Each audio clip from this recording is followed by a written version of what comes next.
All right, I think we will go ahead and get started. So my name is David Gottfried. I'm the Deputy Director of the National Nanotechnology Coordinated Infrastructure Coordinating Office, the NNCI Coordinating Office. And I want to welcome you to one of our NNCI webinar series, this month on the topic of societal and ethical implications of nanotechnology. And before I turn it over to our moderator, just a brief mention, you can find more events, NNCI events, on the events page of the NNCI website. The website is nnci.net. You can find past recordings of these webinars on our YouTube channel, which is also located on the events page. And you can also find it by Googling NNCI in YouTube, and it's the #1 link that pops up. And lastly, if you have questions, I know our panelists are going to be taking questions from our attendees. And if you have questions, please type them into the Q&A box at the bottom of the Zoom screen. So with that, let me introduce today's moderator for this panel discussion. It's a real pleasure to welcome Buki Makinde, who is a PhD candidate in innovation and global development at Arizona State University. And with that, I will turn it over to Buki.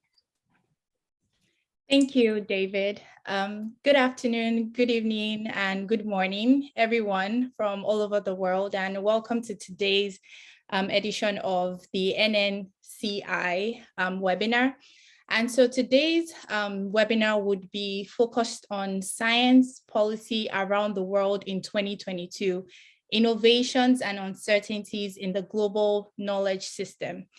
So during the last 2 years, we have been living in a foreign world, and so it seems. And so most activities have been altered in response to the COVID-19 pandemic, shifting our ways of living and interactions with others. Even the mechanisms through which we gather knowledge have changed.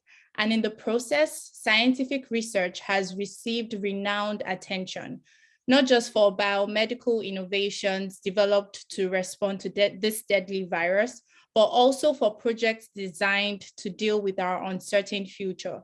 So in this panel today, we bring together 3 experts from around the world to offer us their take on how national innovation systems have changed in recent years, and what new interesting opportunities for collaboration have arisen, and the challenges that persist in connecting the knowledge around the world, and to produce inspiring and impactful research. So this conversation today would explore what's going on in the international science and policy scene, aiming to find new avenues for fruitful interaction for researchers as well as scholars, and as well as offering us new windows into how science has been changing in recent years beyond the United States of America. So I'll go on to introduce our wonderful panel today. We have 3 experts, Dr. Ari Reep, and this is their bios. I'm going to read out their bios right now, and it's inexhaustive because they've done remarkable work all over. And so this is just a snapshot of the amazing work that they've been doing. And so Dr. Ari Reep, who is one of our panelists, is a professor emeritus of philosophy of science and technology, University of Twente in the Netherlands.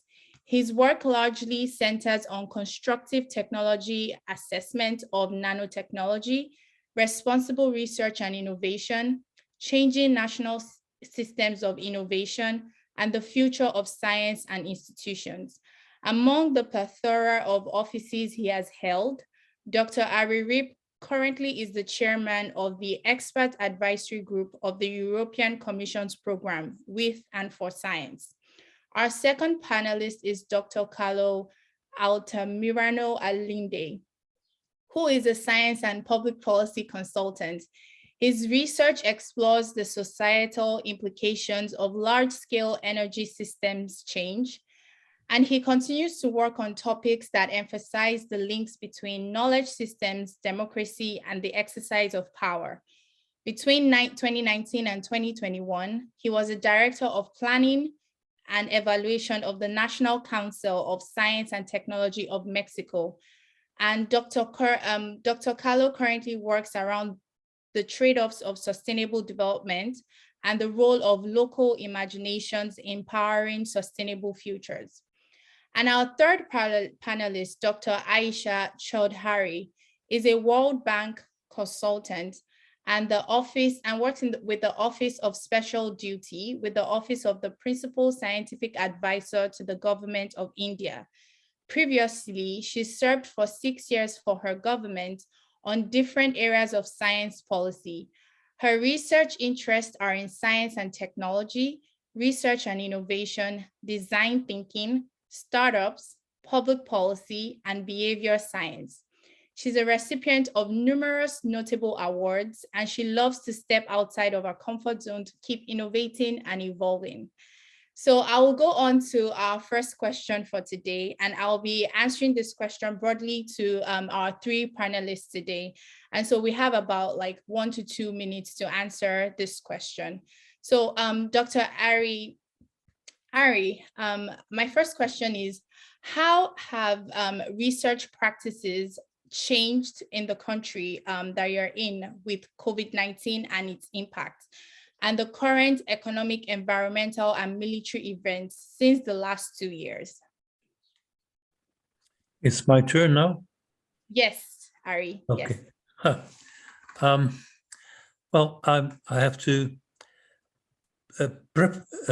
preface my remarks by a general comment on science policy in different countries, because if I'm from Europe, but I know a lot about the US and other countries as well.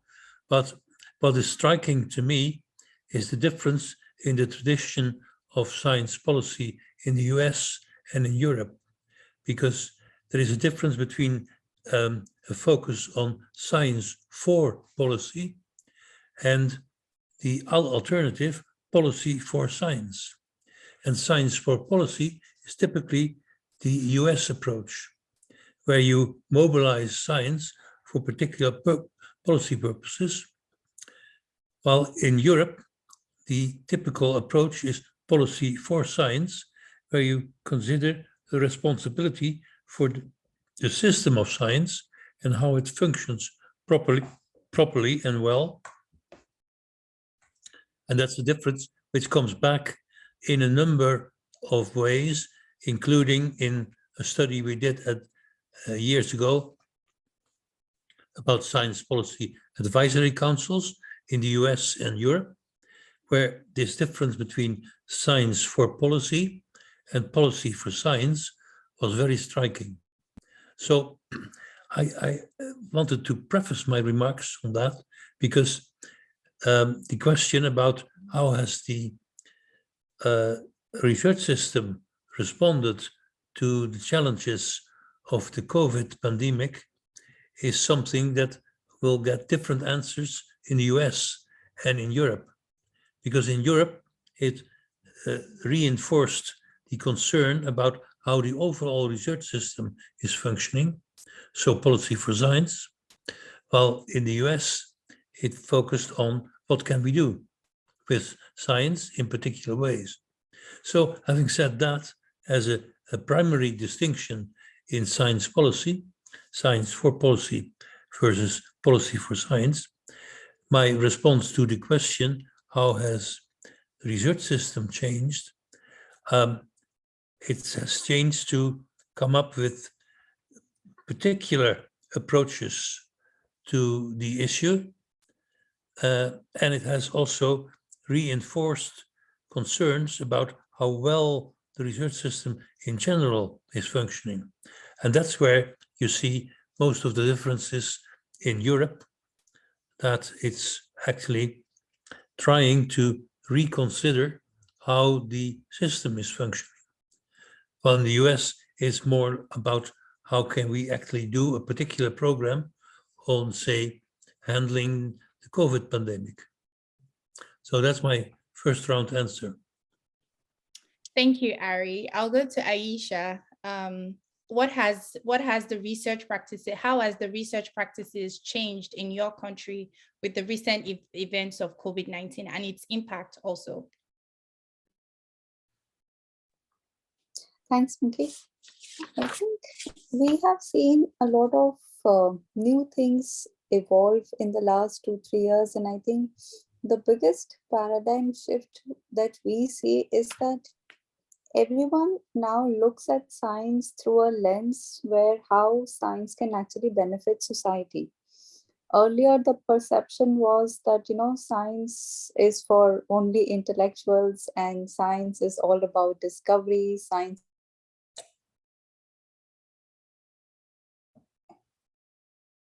all very hi-fi and does it.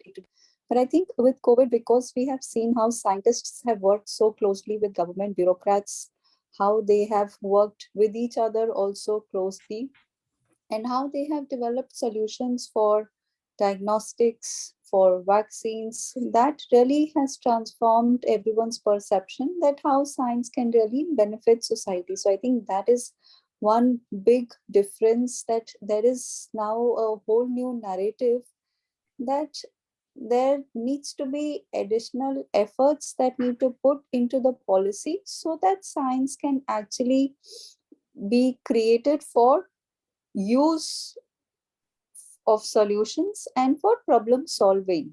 Lots of problems do exist in the social sector. So how can one leverage the existing science and technology solutions to be able to solve those problems? So I think that disconnect does not exist anymore. And I think the second big difference that we see here is that we have a huge infrastructure in terms of the public funded R&D labs in India. And what we are now seeing is that these R&D labs are working closely with each other to be able to now solve specific problems for the society. So we can say that collaboration and competition coexist now in the new paradigm. Earlier, I guess it was more about competition, but COVID has also enabled collaboration to become part of the culture. So collaboration, competition, both existing in the new paradigm. And I think the third biggest thing is that there is now, the science has also got ears of the bureaucracy, the government administration, because the government also now wants to look at scientists, wants to consult them to be able to take any public decisions. So I think that is how science has really transformed now, and going forward, a lot of these parameters are always going to be taken into account while you're designing scientific solutions at a national level. Thank you. Thank you, Aisha. In fact, you're answering some of the questions that I have already. So before we go into the next question, I'll give Carlos, how has the research practice changed in your country with the recent events of COVID-19? Sure, thank you very much, and hello to everybody that's joining us. There has been a lot of changes in the research practices in Mexico, for sure. And I would say major changes started before even COVID arrived in this scene, with the new government that Mexico started at the end of 2018, that kind of shifted the whole political and economic system in Mexico, moved towards the left with major changes, and especially in the science and technology arena. And then COVID arrived, and evidently the first thing that as the federal government asked is like, well, what are the capacities in terms of the science and technology infrastructure that Mexico has in order to tackle COVID? And then what are the missing gaps on the research agenda? So what are the knowledge gaps that we have in order to kind of fully comprehend the pandemic, the dynamic of it, and how to respond to it? So I'd say that there has been major changes in the science policy realm that kind of referred specifically to, first, I'd say, evaluation practices, on how are we evaluating project proposals and accelerating results from them. Funding practices as well. How in Mexico there has been a huge major shift towards funding in the health sciences. I can go into more detail maybe later about how as different research program has been created to tackle COVID from a very interdisciplinary perspective, but a lot of the funding has focused on health alone and leaving other areas a little bit with fragile in terms of funding. And that goes on to the major change as well in research agendas. And a big focus also on more of a solutions-driven approach to science funding. There has been incredibly a lot of debate of what type of projects with the limited amount of resources that we have we should fund. And another thing that has been changing in the research practices is that how with federal money we're supporting R&D, basically innovation from private actors and versus public actors and such. So there's a lot of debate around that, whereas public money should go towards enhancing innovation projects from like small enterprises or companies and so on. Thank you. I see that there are a lot of, similarities, or let's say ideas that have come forth from this first session of questions in terms of the idea of decentralization of science and tech and policy. And we see collaboration, competition, even in the different countries that are being highlighted right now. And so this moves me to like my second question on, do some of these changes include some aspect of resilience, environmental sustainability, or inclusiveness as prominent objectives on, policy agendas of government? And anyone can go ahead to answer the questions right now. Ari, do you want to go for it? Well, there is a difference between different sectors of science, because I come originally from chemistry, and in chemistry there's a strong emphasis on circular economy nowadays and the processes that help towards circular economy. And in that sense, there is definitely work towards sustainability, and also quite concretely in terms of concrete processes. In general, there is a general thrust to sustainability overall in the research system, but that is often sort of empty slogan, a sort of rallying cry, trying to draw attention to some new finding or some new activity. But I think in an area like chemistry, it's very concrete and leads to results. So that's my first round answer. Aisha, I saw that you unmuted before. Do you want to add to the conversation? Sure. I think absolutely correct that environment sustainability has become a key agenda now going forward.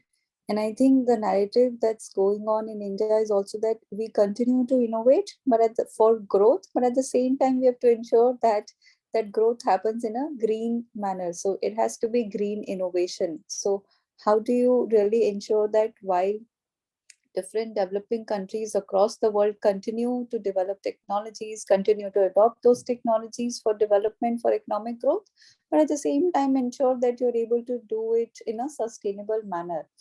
And I think that's where, when you look at climate change itself, has become a key priority for research for a lot of the countries now.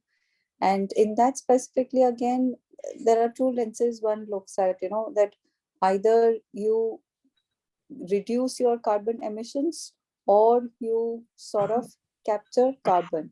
So I think, and there's a lot of pressure now, not just on the large industries, but on the startups also that are coming up from these research and science backgrounds, that how do you really generate sustainable solutions going forward, and also provide those solutions not just to your own country, but to other countries as well, who may take some more time in adapting to the new approach of sustainability. So yes, this is absolutely on the agenda, on high priority for India as well. Yeah. Thank you. And so in your conversation, Carlo, in answering your first question earlier, you did mention that there's a shift towards increased funding, especially with research and development in Mexico. And we see that there are some unequal effects of, crisis on research and development in terms of access to certain types of digital tools or techniques. Do you think that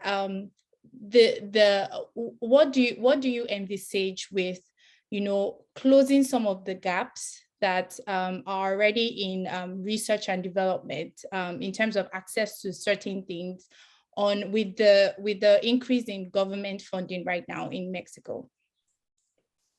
Well, yeah, I mean, I must make a precision. That is not like there's an increased funding towards science and technology in general.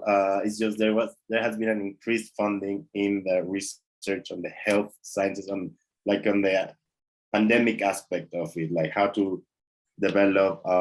There has been like a huge push because it all comes also from this like nationalist sentiment of like we need to develop our own technology, be like our own science and technology. So Mexico has invested a lot of money in developing its own vaccine prototypes, for example, and its own and different technologies for hospitals for the first part of the pandemic. That was like an increased demand of respirators, for example. So it was a major push toward developing national technologies around that.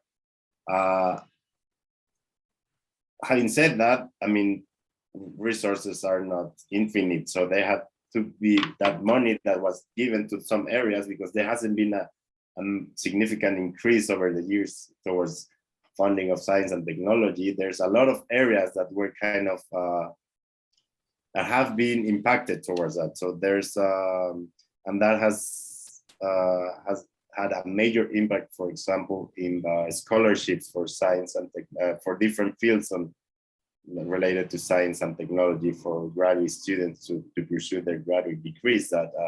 That's one of the major shifts that we will see the consequences in the coming years. So I mean, those are political decisions that have to be made, like what do we fund and why do we take out. So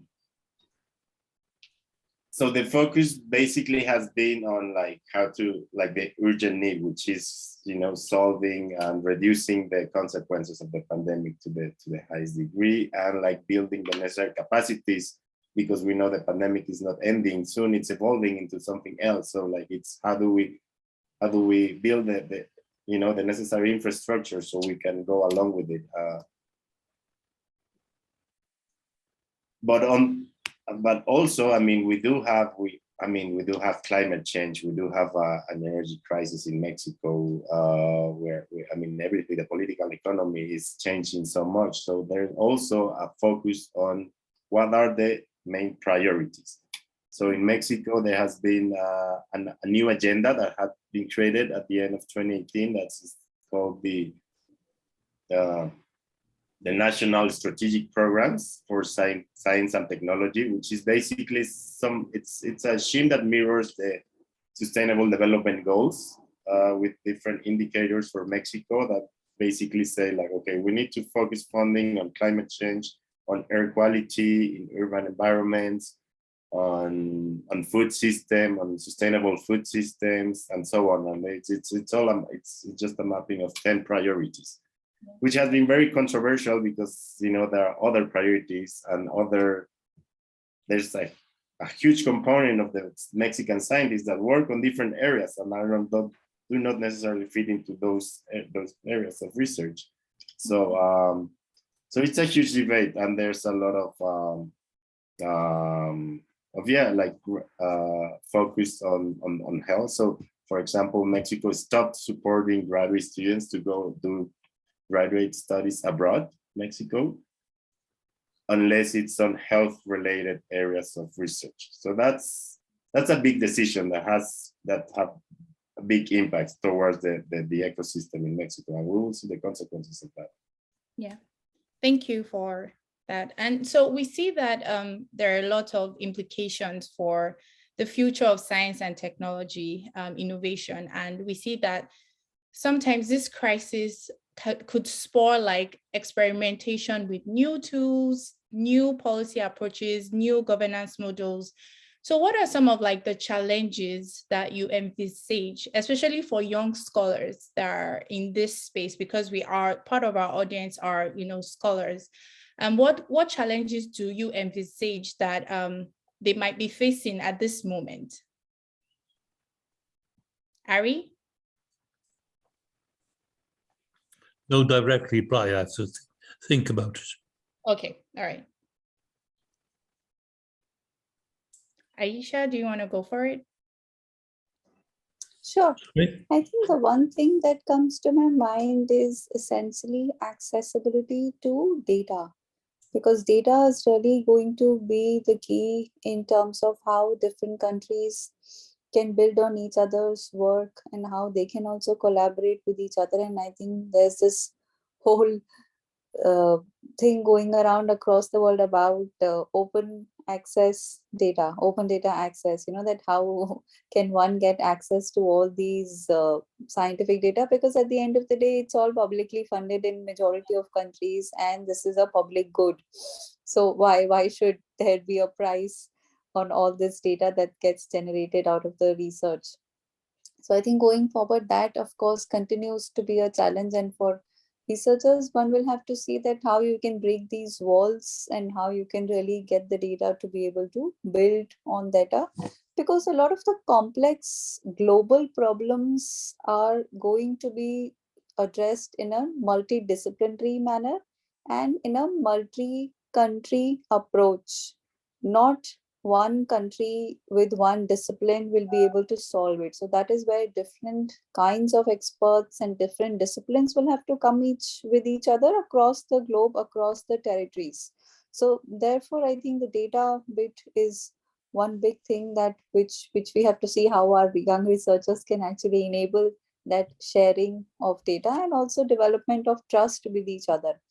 And I think the second thing, of course, which we have also seen in COVID, is the equitable public health access. That how, again, like some countries have been able to access the resources, the technology solutions, while others are still not able to do that. So how, again, these differences should be reduced, and how things like public health and access to education, those kind of things which are fundamental to human growth and the human race, should be made accessible again to all different kinds of countries. So again, how do you reduce the gap of economic growth between different countries going forward? So those are, I think, some of the challenges which one has to see, again, how to use the science and technology to address those challenges. Yes. Thanks. Thank you.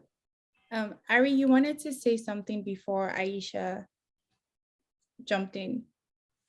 No, please continue. Okay, yes. You made a great point in terms of access to open data, because there are a lot of data being collected, especially with COVID-19 and its impact on the different sectors. So how accessible are these data to people that want to really analyze the impact? And so I remember recently I wanted to access some kind of data for my research, and I had to go through hoops and barriers to have access to eventually I got access to it, but making even the data even more available to young scholars on understanding the implications of the impacts of COVID-19 in this state. And just for our audience, we have a question and answer box. If you want to, we're already having series of questions coming up. If you want to direct the questions to a specific panelist, please indicate that. And we'll be moving on to the question and answer soon. So another question that I had for our panelists is, I know we touched on this, but I just want to highlight it specifically in terms of the future of science, technology, and innovation. So what do you see happening in that space with, with the COVID-19 pandemic, and also like with a series of maybe another pandemic possibly happening or whatnot? Hopefully not, but what is the future of science, technology, and innovation and its policies with the changes that are occurring in the space currently? Carlo? Sure.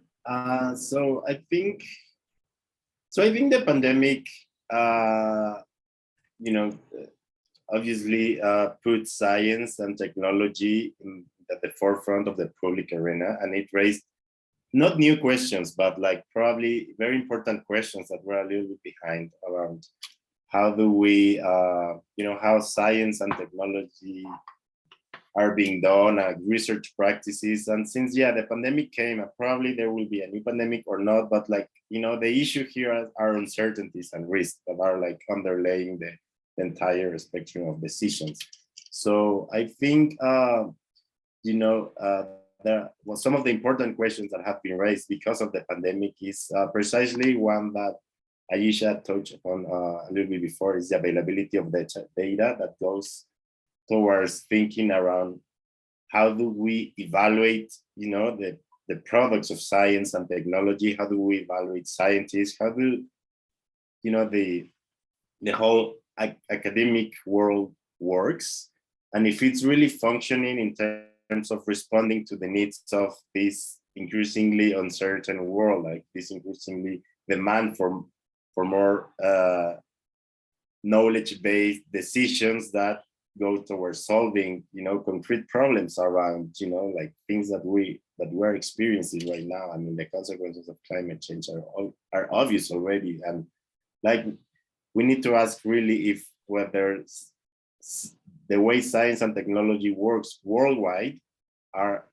providing the answers. And I mean, and the inequalities within that structure as well. It's the accessibility of information is not the same if you are a scholar working in the US or in the European Union or the UK than if you are working in Latin America, in most Asian countries, or the rest of the world, right? So, so that goes to how do we evaluate like the scientific practices. I mean, there needs to be definitely a shift towards questioning these metric systems that we do have in the scientific enterprise. And evidently the role of science, like the importance of science policy has become also very evident, because I mean, science advice has to be everywhere right now in order to make like informed decisions. And it's not an issue that is necessarily discussed at the political environments, right? So, I mean, there are many open questions around how to answer that, but I place some of those here. Thank you. Does anyone want to touch on that, answering that question on the future of science, tech, and innovation with its policies, with the recent events of COVID-19? If I can just add two very quick points, I would want to mention that I think going forward, there's also going to be a lot of emphasis on these platform technologies, whether it is relevant for diagnostics or it is relevant for developing different kinds of drugs and therapeutics or vaccines. Because I think what one has realized is that if you have good, robust platform technologies, then one can really sort of use them for developing solutions for different kinds of disease areas in emergency situations as well. So I think that is going to be one big area again, where everybody would want to ensure that they have robust platform technologies, which then can be repurposed as per the disease area requirement. And I think the second thing that we have also seen is that science, technology solutions alone solve half of the problem. It is, and if one has to really enable technology adoption for public health benefit, one also needs to take along with it social sciences through behavior sciences. How do you really motivate people to change their behaviors and adopt new technologies? So I think it's going to be this fine balance between social sciences and hardcore sciences, which is going to enable the technology adoption for public use. Those are my 2 points. Thank you. Yeah, so a push for interdisciplinary, transdisciplinary work towards the future of science, tech, and innovation. So what are some of the concepts in national innovation systems that like maybe mission-oriented research, responsible research that you've seen come up in some of the innovative scientific agendas that maybe you've worked on in the last 2 years since COVID-19 happened? Well, I can say something there, because I think the way you phrased the question just now as a sort of response to COVID-19, I think is misguided. Because the basic problem, which I touched upon in my distinction of policy for science and science for policy, is that what do you want to do with the research and innovation system? And in Europe, the interesting thing is that the European Commission has started since years ago a series of big funding programs for research and innovation. The recent one is called Horizon 2020. And it actually tries to combine ongoing excellent research with the trying to attempt to meet social challenges, also called grand challenges sometimes. And the European Commission has not just the general program of Horizon 2020, it also has the European Research Council, which is a funding agency for high-risk research, frontier research, it's called sometimes, which is seen to be laying the groundwork for innovations in 10 or 20 years. And so that's a long-term vision, which is very important for the future of science and innovation in society, independent of the particular impulses that we now have recently gotten because of COVID-19. So I'm shifting back the question that you pose from COVID-19 to what to do with the research system. Mm-hmm. That's a great point, because there are so many relevant in innovation systems that have been ongoing even before COVID-19 happened. And so it's important that you highlighted that. Thank you, Ari. And so I think one of the last questions that I would take before we open it up for questions is, what recommendations do you offer for, let's say, US-based researchers to enhance collaboration with other scientists in other regions? Because Aisha did mention a lot about, the future of science, tech, and policy innovation systems, being collaborative, being competitive, and the idea of decentralization. So it's not just focused on a particular sector or a country, but there's a need for collaboration across board. And we see with the pandemic how it's not just a state problem or a country problem, it's a global problem. And so that is one of the things that, we are looking to answer that. What recommendations do you offer for more collaboration between countries? Anyone could go for it, Carlo? Okay, sure. Well, I mean, it's a hard question. I mean, evidently, I think the future is international and regional collaborations for sure, because, funding is always limited. So we need to do the most with what we have. So recommendations to increase that. I mean, it's just, there are currently new and ongoing networks of collaborations among scholars, scientists, social scientists, engineers, outside the US that involve a lot of ongoing, very fruitful efforts and collaboration. A lot of organizations are seeking to that, and they have specific funding for global collaborations among scholars from different countries. So it's just looking at those opportunities is the first step. Like there are, I don't know, there are groups like the Global Young Academy, which is this academy of early scholar scientists that have a lot of opportunities for this type of collaborations. And I mean, like these, there are other groups. I think it's just looking a little bit, going a little bit outside the box. I know because of, a lot of times within the US, since the US is really strong in its research and infrastructure, it's sometimes, we, and I say we because, I was in the US for many years, don't forget to look what is going on outside. And there's a lot of things going on, a lot of opportunities for this type of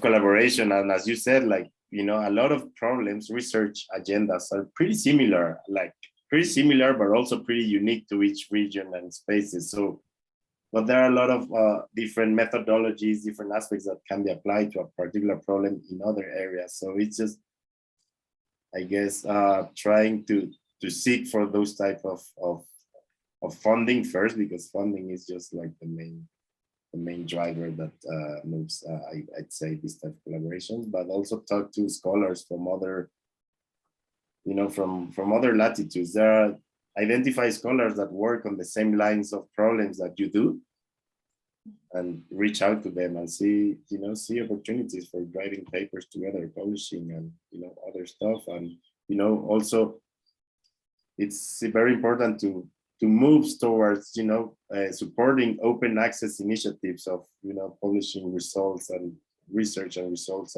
and openly access data as well. Great point. Thank you. Does any other person want to answer? Go for the question.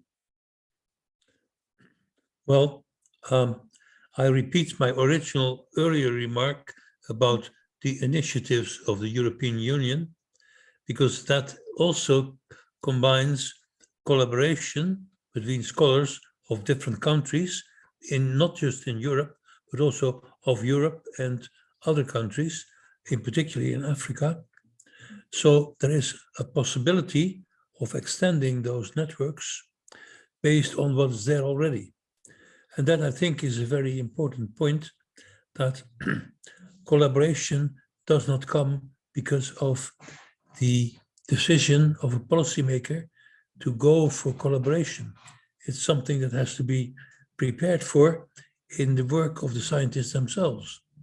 So networks of collaboration also have a history, and they have a future which builds on that history and can sort of extend it.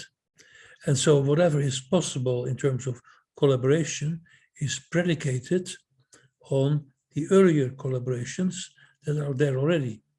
So in fact, if you do scientometric studies of collaboration in terms of joint publication, you can see particular patterns, like in Europe, the countries with a Roman background, like Spain and Italy, having sort of easier collaboration. But then there is again a very interesting, strong link between Portugal and the UK. And I don't know why, but it has happened, and it's built on a previous history, and it's continuing to flourish and to be productive. So. Great point. Aisha, yeah. Yes, if I can also very briefly just add to that, I think I would like to probably just bring a very different flavor here and say that if you want to take a philosophical lens towards collaboration, I think it's important to understand, and it's sort of an introspective journey, to understand that what are the gaps that exist within your science, within your lab or within your research institutions. And then you also try and assess that who are these people outside your system, outside your country, who can complement and fill those gaps. That ways it will also automatically take you into a multidisciplinary mode of collaboration. So you don't want to collaborate only with people who are doing the same kind of work that you are doing, but you at the same time also want to collaborate with people who may want to challenge your methods of research and who may want to bring a very, very different perspective, which basically then will be complementary to yours and then will sort of fit in as components to a large problem that the world may have to address. So I think that is also one way to look out for collaboration across the borders, especially. Yes. Thanks. Yes. Absolutely. And I think just to wrap up this conversation on collaboration is the importance of just understanding that, every other country has something to offer with science, tech, and policy, not just, different aspects, but just being open enough to see that there are different gaps that each country or each sector or each person in different countries can feel in collaborating or fostering collaboration with in this uncertain times. So we'll move into questions, and we have some great questions here, some specific to the panelists and some other general.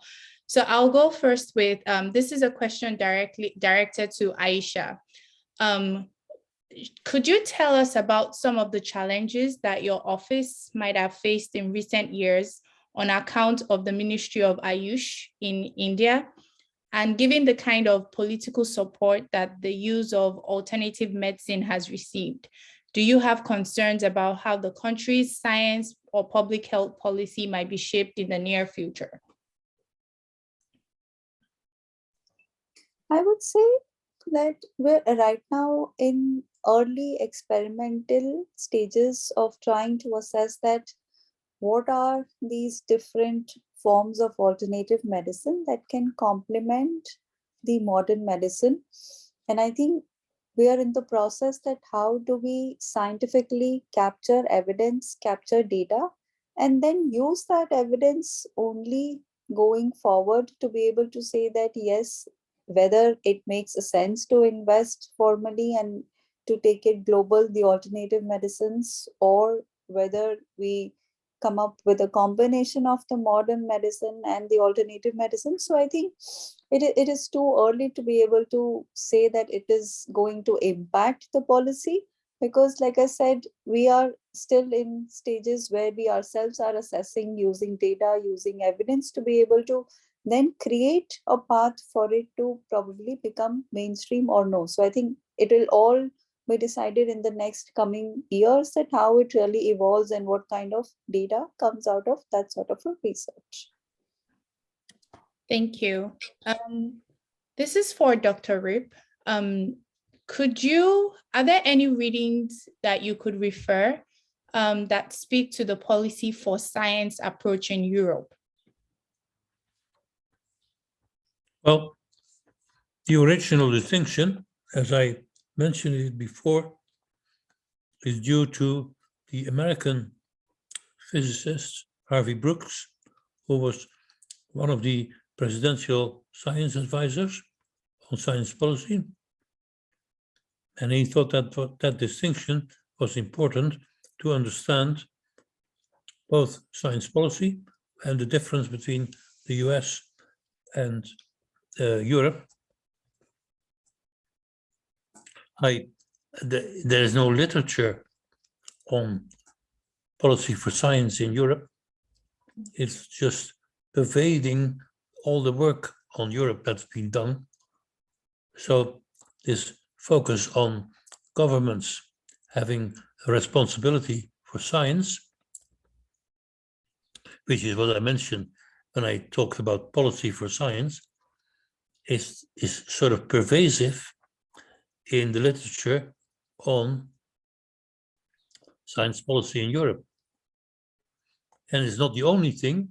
I mean, what I mentioned about the European Commission is an attempt to transcend sort of original national perspective with this perspective on grand challenges and social challenges.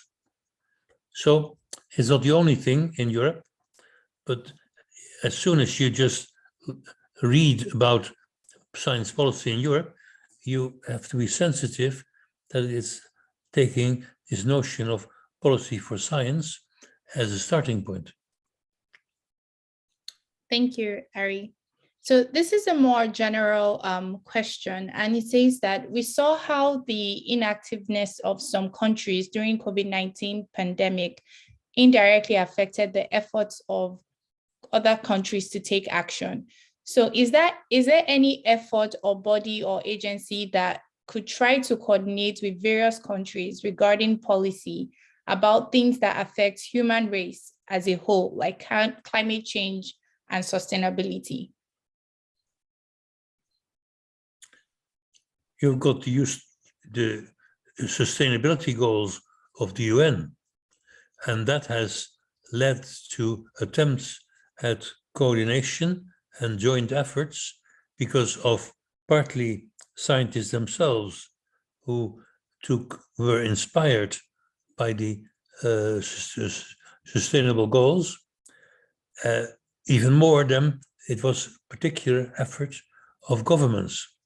But governments were supported by the fact that scientists were interested in those kind of goals. So that's part of this whole movement towards responsible innovation, you could say.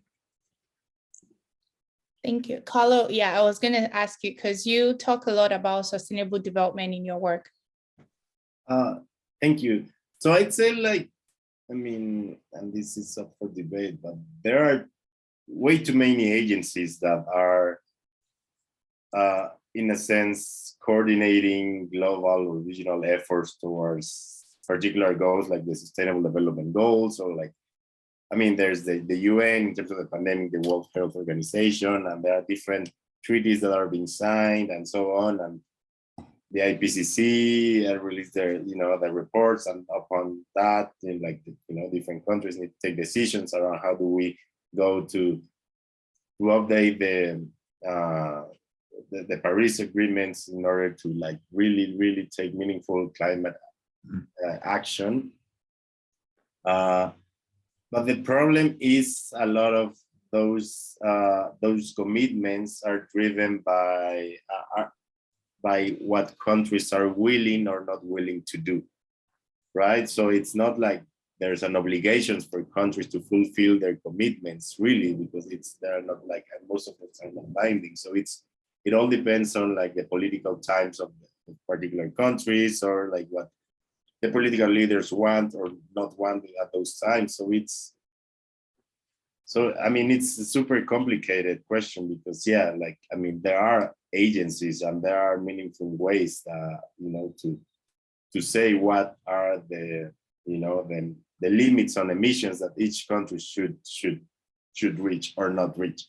But then if there is no political willingness to actually fulfill those obligations, and it's what's been going on for the last 30 years, I guess, in terms of climate change action and decisions, and Mexico is being part of it. Mexico has a really hard time to, it loves making commitments and sign all those agreements, but then when it comes time to change the the way it produces energy, to shift away from oil dependency, then it's kind of it makes no one is talking to us. So it's weird. It's just when it needs first these commitments from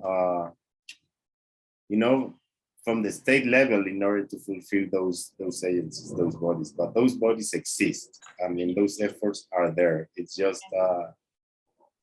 so many factors that come into play that it's just not because science and technology say that we need to take action. It's just science and technology are always one part of a full body of actors or ecosystem that play into making decisions. So it's complicated.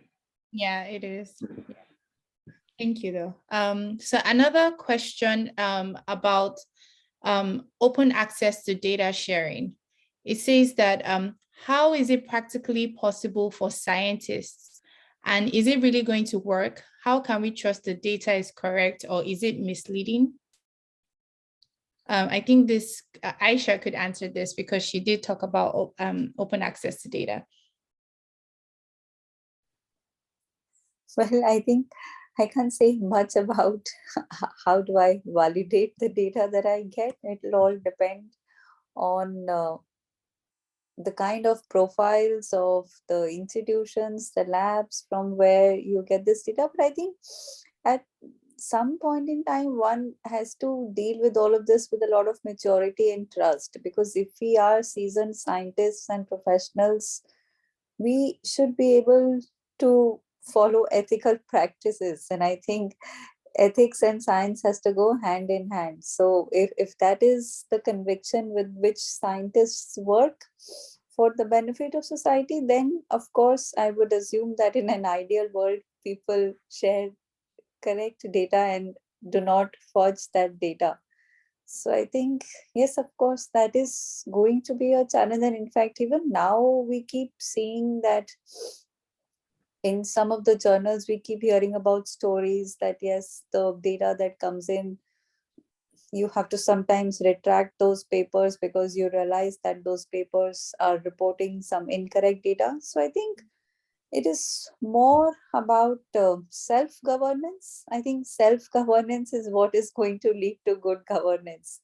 Yes. There is, you really can't sort of monitor people to this level that, and you can put in only institutional level checks and balances. Beyond that, it is all about ethics and self-governance, and that needs to form an integral part of the essence and how science is done in every country, so it has to form part of that culture of how science needs to be done in an ethical manner. I think I haven't answered the question in the most apt manner, but that's what I could really think of right now.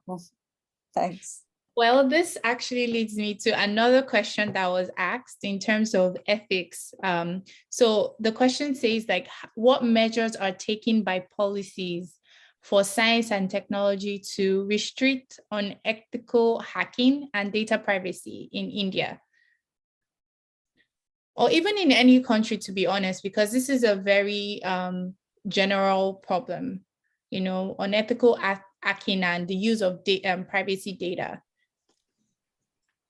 I think right now we're still in, again, early stages of trying to use digital technology and the emerging technology that is coming out, that how you can actually use that to be able to prevent some of this hacking of data and ensure data privacy. So I think it's going to be, of course, the new revised policies that will enable that, some interoperability of the data to ensure that this doesn't happen.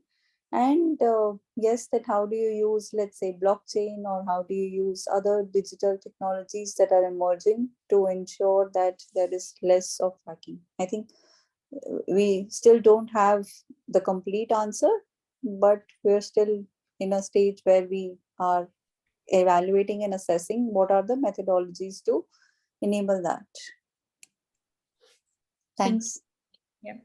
I think we have one opportunity for one more question. So this question says, pandemic was a very long layoff for school kids and students in higher education alike. So has science policy taken cognizance of inculcating spirit of learning in classroom, particularly in countries with high population density? I think this is a very general question. Does anyone want to go for it?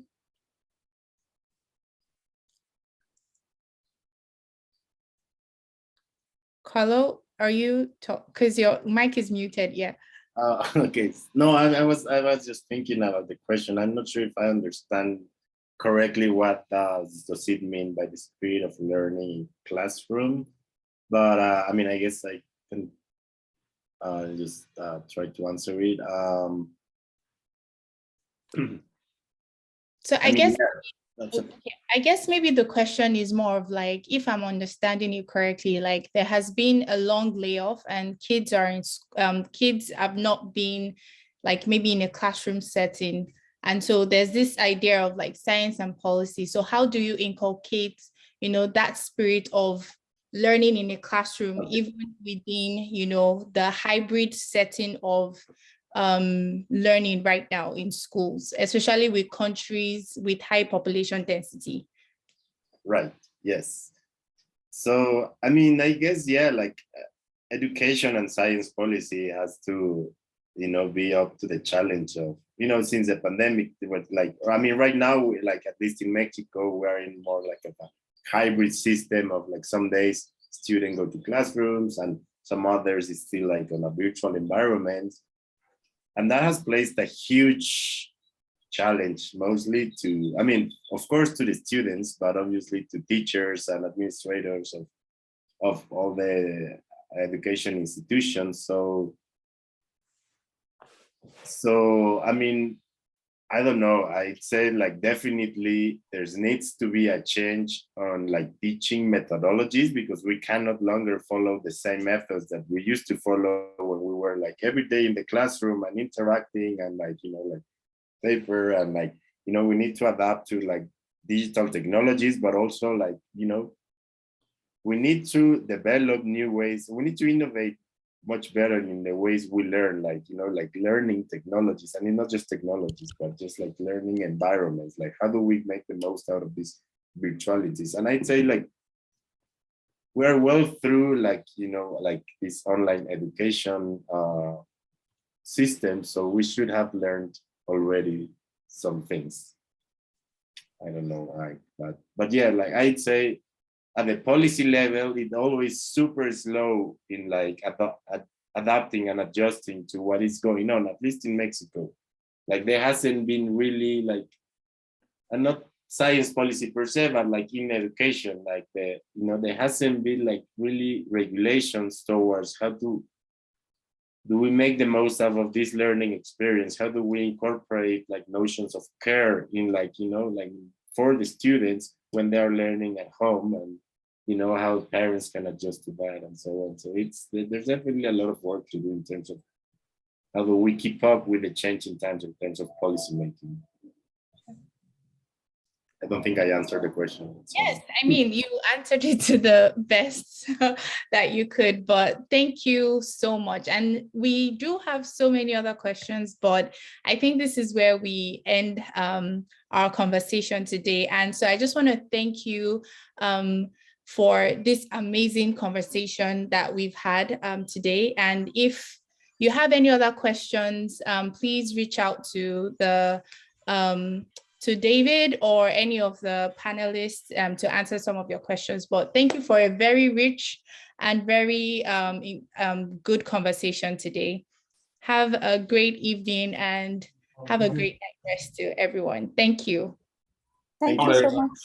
I want to thank you, Buki, and thank our panelists and thank our attendees, and we'll see you at the next NNCI webinar. Have a good day, everybody. Thank you. Bye. Thank you. Bye-bye.